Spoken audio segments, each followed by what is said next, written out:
কিন্তু যারা গর্ব ভরে বলতেন অমুকের বেটি দেশ ছেড়ে পালায় না, তারা পালায় যায় নাই।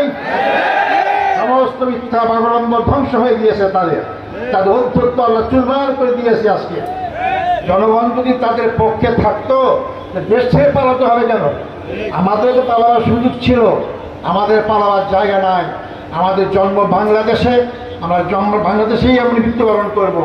যাদের জন্ম বাংলাদেশে কিন্তু ঠিকানা আরেক দেশে আছে, তারা একটু শব্দ হইলেই পালিয়ে সেখানে যায়। এদের দ্বারা দেশ নিরাপদ নয়। আপনারা সামনে খেয়াল রাখবেন, যারা তাদের শুধু আধিপত্য শক্তির হাতে বন্দী, তারা যতই বলুক না কেন, তাদের দ্বারাই বাংলাদেশ নিরাপদ নয়। তাই বাংলাদেশের জনগণের মধ্যে থেকেই যারা বাংলাদেশের জনগণের মধ্যে কাজ করে, তারাই আপনাকে নিরাপত্তা দিতে পারে, তারাই দেশের স্বাধীনতা সর্বভৌম রক্ষা করতে পারে, তারাই দেশের সীমানা রক্ষা করতে পারে, তারাই আপনারা আমাদের ইমান আকীদা চিন্তা চেতনা রক্ষা করতে পারে। আপনারা আগামী নির্বাচনে সেটা খেয়াল রাখার চেষ্টা করবেন। সংগ্রামী ভাই ও বন্ধুগণ, আমি আপনাদের কাছ থেকে একটা জিনিস জানতে চাই, সেটা হচ্ছে আমার সম্পর্কে বলা হয়েছে নির্বাচনের কথা।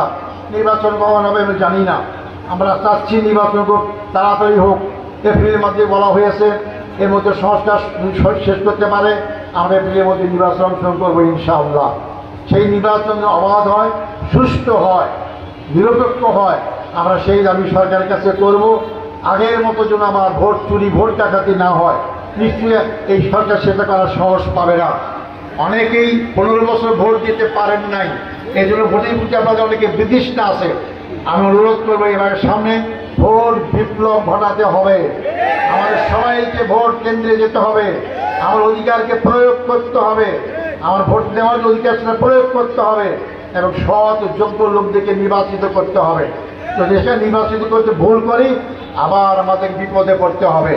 সংগ্রামী ভাই বন্ধুগণ, আমি এই অঞ্চলে কাজ করেছি, যারা আমাকে চেনেন। আমি 96তে নির্বাচন করেছি, আমি 2001 সালে নির্বাচন করেছি, আমি 2009 সালে নির্বাচন করেছি। আপনারা চান নাই, আমি এমপি হতে পারি নাই। সামনে যদি আপনারা চান, হয়তো আমি এমপি হতে পারবো। জামাত ইসলামী জোর করে ভোট কেন্দ্র দখল করে ভোটার টেনে নিয়েছে, নির্বাচনে জয়লাভ করতে চায় না। আমরা আপনাদের জনগণের স্বতঃস্ফূর্ত সমর্থনের মাধ্যমেই আমরা ব্যক্তি, সমাজ, রাষ্ট্র পরিবর্তন করতে চাই। এই জন্য জামাত ইসলামীর স্লোগান কি? আল্লাহর আইন চাই, সৎ লোকের শাসন চাই। আমরা বিশ্বাস করি, মানুষের তৈরি আইন বিধান দিয়ে মানুষের মুক্তি হবে না, কারণ মানুষের জ্ঞান সীমাবদ্ধ। এই চোখের উপরে কি আছে আয়না ছাড়া দেখতে পারে না, এই চোখের পিছনে কি আছে আয়না ছাড়া দেখতে পারে না। তো সেই মানুষ দেশ চালাবে কীভাবে? মানুষের আইন দিবে কীভাবে? নিজের শরীরে কোথায় কি আছে এই যে দেখার যার ক্ষমতা নাই, সে মানুষকে চালাবার ক্ষমতা রাখতে পারে না।